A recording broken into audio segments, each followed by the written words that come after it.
আমি গানটা বরাবর ভালোই করি, যখন শুরু করি মানুষ শেষই করতে দিতে চায় না। সারাক্ষণ গান শুনতে চায়?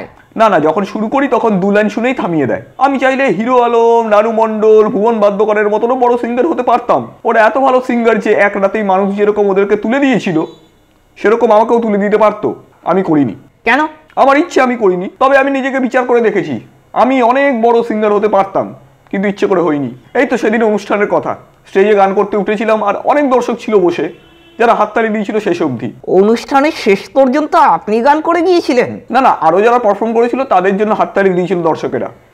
আমি স্টেজে উঠেছিলাম ঠিক 3টের সময় এই গানটা নিয়ে, বাড়িয়ে দাও তোমার হাত আমি তোমার আঙুল ধরতে চাই। আর ঠিক 3টে বাজতে একে সবাই নিজেদের হাত বাড়িয়ে আমার হাত ধরে টেনে স্টেজ থেকে নামিয়ে দিল। আসলে আজকালকার দিনের মানুষেরা প্রতিভা চিনতেই পারে না, কোনটা ভালো কোনটা মন্দ কানে শুনে পার্থক্যই করতে পারে না। আরে আমি বলছি জোর দিয়ে। হ্যাঁ হ্যাঁ, তা ঠিক। আর একটা ঘটনা, সেই দিনের পাড়ার লোকেরা মাঝরাতে এসে আমার দরজায় ধাক্কা দিতে শুরু করেছিল। সে কি? কেন? কি আর বলি, কুকুরের কান্নার আওয়াজ শুনে আমার বাড়িতে এসে গান বন্ধ করতে বলে। আপনি গান করছিলেন নাকি? না না, আমি সেদিন কোনো গানই করছিলাম না। একটা কুকুর সত্যিই চিৎকার করে কাঁদছিল, ওরা তো তারপরে দেখলো। এরকম কেউ করে? হ্যাঁ, ওরা নিজেরাও বলা বলি করছিল। আগের সপ্তাহে টানা 5 দিন নাকি একটা কুকুর এরকম ভাবে কেঁদে যাচ্ছিল, কিন্তু কোথায় কাঁদছিল খুঁজে পাইনি কেউ। ও, তাহলে কিসের আওয়াজ ছিল ওটা? তা আমি কি করে জানবো, আমি তো কিছু শুনতে পাইনি। আমি 5 দিন টানা গানের রেওয়াজ করছিলাম। এইগুলো অন্যায়।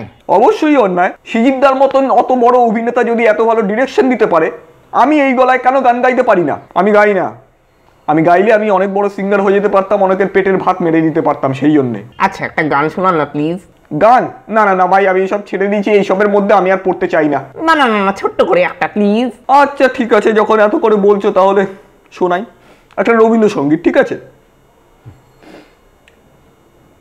ও যে মানে না মানা, ও যে মানে